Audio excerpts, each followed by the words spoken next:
This is the briefing for Thursday, May 26th.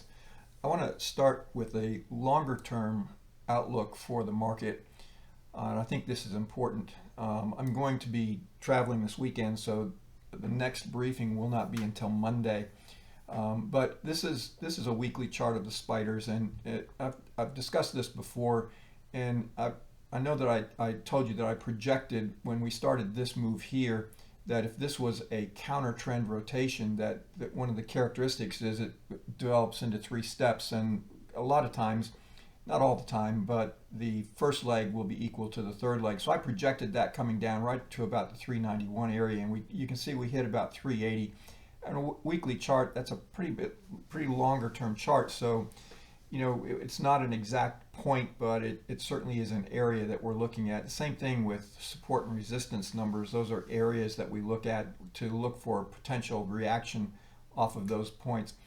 So I was really under the impression that this was probably not a counter trend rotation, that it was developing into something greater in degree of time and price to the downside. But after the last 2 days or I guess the last couple days of trading, it does appear that we might have at least some type of a short to intermediate term bottom that has been put in. But before I go too far with that, I want to say that that's probably a very low probability at this point in time, at least for right now, until we see some of the intermediate and shorter term resistance levels traded through, which we have not seen. Came close, but not yet. Looking at the daily chart of the spiders now, really I'm focusing on this move right through here. This is the 3 steps down, and you can see this stair step that I've talked about all the way down to the low from I guess that was May 20th.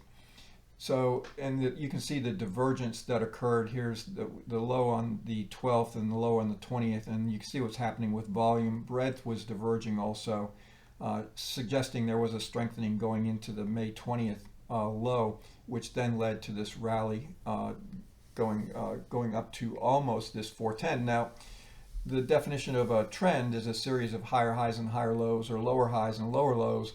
And this is a downtrend, so it's a series of lower highs and lower lows, and you can see that right through here as it stair steps down. So, what we're looking at is that if this is a run, pause, run, pause, run, pause, run, pause potentially, then this could be looked at in a greater degree time frame as a run, and then we're getting a greater degree time and price pause or rotation to the upside. What would confirm that would be trading above 410 in the spiders and closing above 410, which would then suggest that the last lower high is being taken out and the last lower low is being taken out, suggesting that something else is getting ready to happen, either a greater degree time and price counter trend rotation or a change in trend, which would then suggest rotation back through this range. Now, in the NASDAQ, you can see it's the same thing in the Qs. You can see the run, pause, run, pause, run, pause. And then, of course, we're coming in right around this 30, I think that's about the 308 area, is this high, would then suggest that this is being retraced in a greater degree time and price counter trend rotation, not these run, pauses, but a run and then a pause. So watching 308 to 310 in the Q is going to be very important. And then, of course, in the Russell is right at where it is. I think this is 183 to 184. So the Russell is right there. So the Russell is potentially in the process of developing into something greater in degree of time and price counter trend rotation. And you can see the potential development here where this would be a leg 1, leg 2, and then a leg 3. And I did not do the math. That's about 169 up to about 182. So then you can just figure out that we're pretty close to being where equality, where this leg would be equal to this leg. So it's going to be very interesting to see if the Russell holds below the high of today. I think that's just extremely important. Volume falling off in the IWM, falling off in the Qs, and falling off in the spiders as well.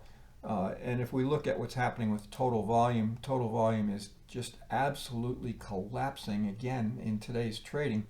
It's just really uncanny to see the no matter which way the market moves, it's like volume is just continuing to decline. More and more people appear to be stepping away from trading. The number of shares are certainly dropping dramatically.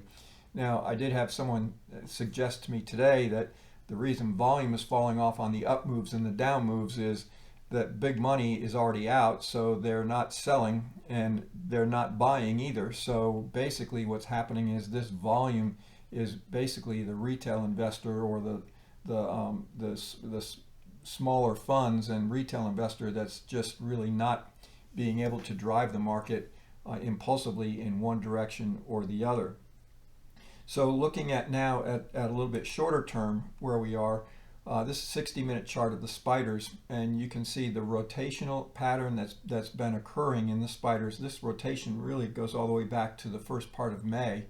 You can see the up and down movement, and we're right at the upper extreme. Same thing in the Qs. You can see the up and down movement we have. Qs are not really there, so we have an intermarket divergence, which is potentially going to be important. We don't know how the divergences resolve themselves, but typically they do get resolved. So either the NASDAQ is suggesting there is more weakness in the market, or the S&Ps, the spiders, are telling us there's more strength in the market and the NASDAQ has some catching up to do. That's yet to be seen. One thing that did happen in today's trading is that breadth expanded and expanded pretty dramatically, and you can see that we've got over 2,100 shares positive in the NYSE and 2,200, 2,300 in the NASDAQ. So from an internal perspective, the number of shares trading higher is certainly increasing, but there's not that many of those shares being traded based on volume, which is a little concerning. So unless or until I see volume increasing on any of the up moves, I'm going to be very skeptical of these rallies, at least at this point in time.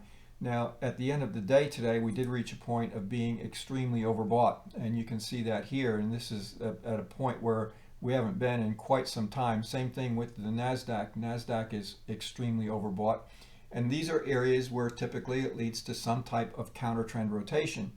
So basically we have a rally here, and we're right at resistance, and that suggests the potential for some type of rotation back to the downside. It doesn't have to occur, but there's a higher probability of that. I suggested in last night's briefing also, before we opened, we closed right at this level here in the spiders and just below that in the Qs, and I suggested that if we took out today's high that you should look to be long, but with caution, watching what happens with market breadth, because if breadth was weaker than it was in yesterday's rally, then that would suggest a false breakout and potential rotation back through the range. And as you can see, breadth was stronger on the breakout today. So the rally today was supported by breadth. It was not supported by volume. And the big concern I have is that because there's not a lot of volume to the upside and neither to the downside, but if selling begins again, we could see huge volume come in and we could see a dramatic move to the downside. Now, once again, I have to say that's a low probability, but as I analyze the markets, I try to look at what are all the possible things that could happen in tomorrow's trading. And based on that, then I want to develop a strategy that will tell me if the market does this, I'm going to do that. If the market does that, I'm going to do this, so that I'm ready with tactical entries no matter which strategy develops during the day. And the market does give us new information all through the trading day. With every tick of every candle, it's new information that we can analyze to tell us whether there's a higher probability of one event occurring over another event. So basically we are at resistance. If we break out of here, then that suggests that we are developing into something greater that's correcting this move here, and possibly that we have put in a low and we're getting ready to rotate back through this range.